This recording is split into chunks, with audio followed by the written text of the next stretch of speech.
How Yeah. you feel? And be honest with me though, and I ain't trying to get you in trouble. I really don't care, but No, I gotta no, ask you yeah. this question: Mhm. How you feel about Micah having a podcast during the season? I'm one of those guys, like I'm not into that type of stuff. Some Yeah, guys it works for, like you see the Jason Kelseys and guys like that who are successful with the podcast as well as performing on the field and having success with it.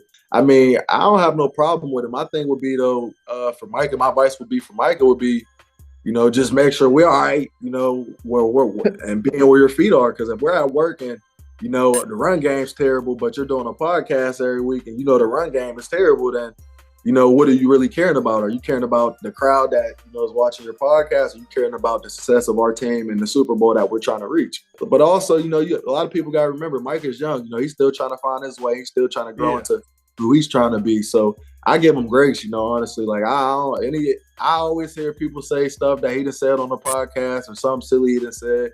But people got to remember, like Mike is still a big kid.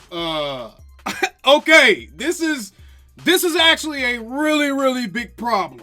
We have Cowboys players talking about other players' money and when other guys should be getting paid. We also have comments about one Cowboys podcast, and that Cowboy wasn't very happy with another Cowboy about his comments on his podcast.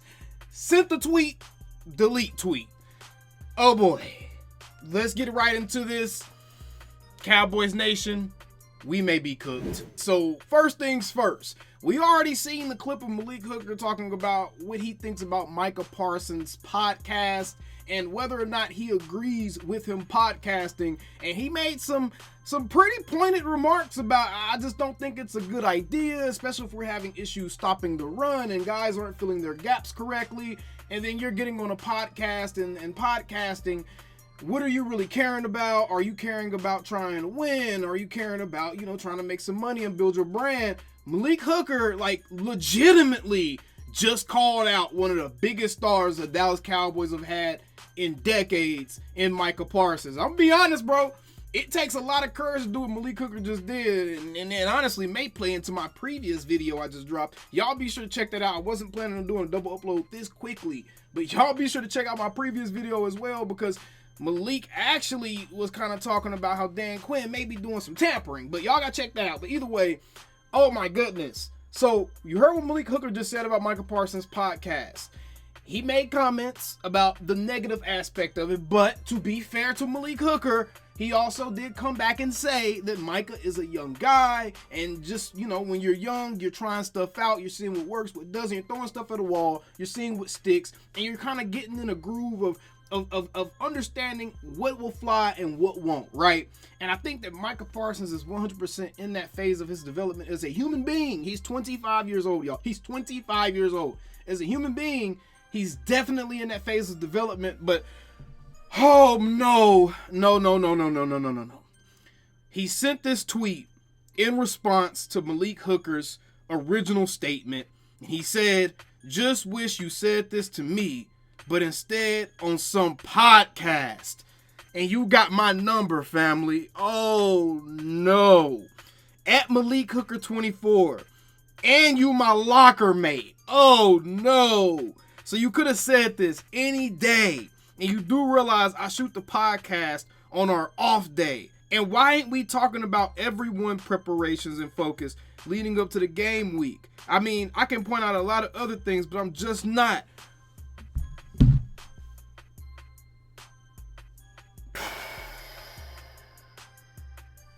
Ladies and gentlemen, if there was a big red button to push so we could just completely delete this off season and start all the way over,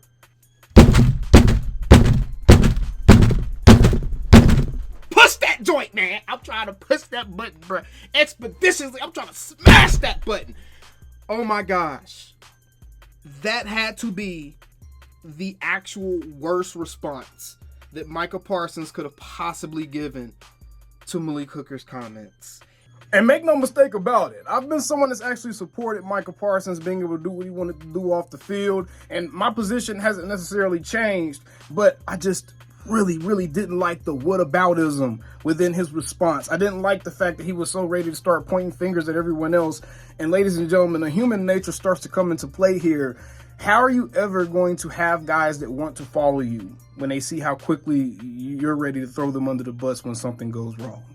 We have now seen Micah Parsons develop a interesting trend of publicly, I guess, critiquing or throwing his teammates under the bus or chastising his teammates. We've seen an interesting trend develop, and it would be one thing if he was doing this and he was a Tom Brady, or if he was a Peyton Manning, if he was one of these guys that was just the unadulterated leader of that team.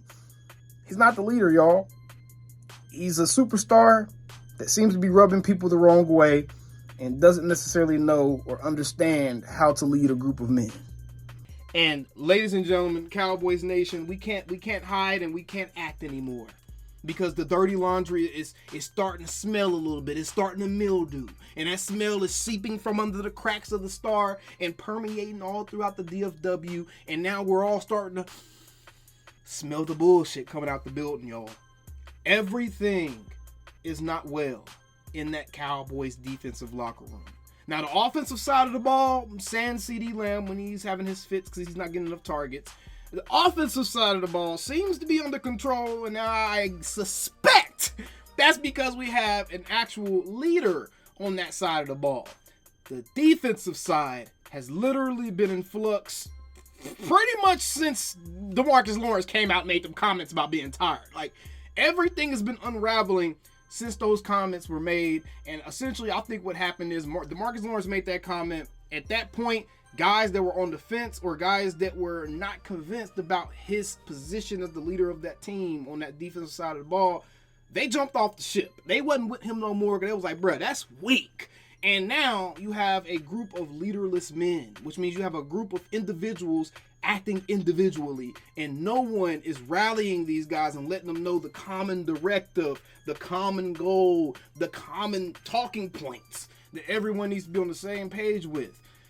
Oh my gosh. Micah Parsons did delete that tweet, which lets me know that he knows that tweet was jacked up. It's possible that Malik Hooker hit him up. It's possible that they're probably having a conversation right now. And it's possible that this could have repercussions outside of just, some Twitter drama. Ladies and gentlemen, this is serious. This is a fundamental issue amongst players that is spilling over into a public sphere. This is not good in any shape of the imagination. And at this point, we don't know what else is going to come from this. But at this point, we just have to kind of wait and see if anything else happens. Because now a bunch of questions are about to get asked. Now, a bunch of honestly legitimate questions are going to be posed about Micah Parsons, his development as a leader, whether or not he's a positive or a negative impact on a locker room. All of this stuff is going to be getting asked. And now those whispers about, let's do another Herschel Walker trade. Let's do another Herschel Walker trade. All those whispers are about to get louder and louder into a high-pitched scream pretty soon.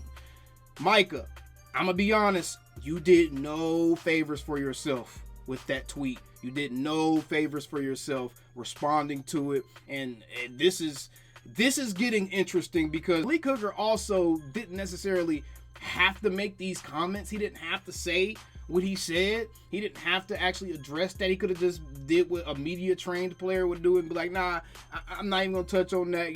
My guys, they got their own responsibilities outside the field, blah, blah, blah. Like Dak has done. Dak has wholly avoided questions about what Micah's doing in his personal time off the field, because I think Dak understands, as a leader, you're not supposed to publicly chastise your guys. Oh my goodness. I don't know. I don't know what to make of this, y'all. I'm really trying to figure out a positive way to look at this, but I'm going to be completely honest with y'all. There is no positive in this. The only positive that can come from this is now maybe some harsh truths can start getting told in the locker room. Maybe Malik Hooker is the first person to start to scrape the scab a little bit that's been plaguing the locker room. He's scraping at that scab. It started to bleed a little bit. Now everybody else can come in, rip the scab off, put the Band-Aid on, put the gauzage on, and put all that other stuff on, and start letting this wound heal.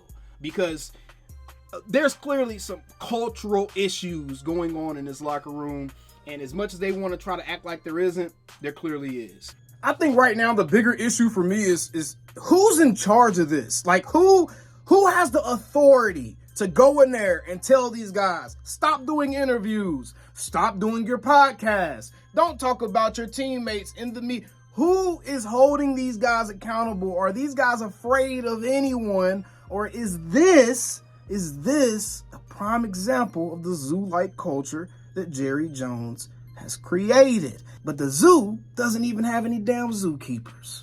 Y'all let me know down in the comments below, what do you think about all of this drama?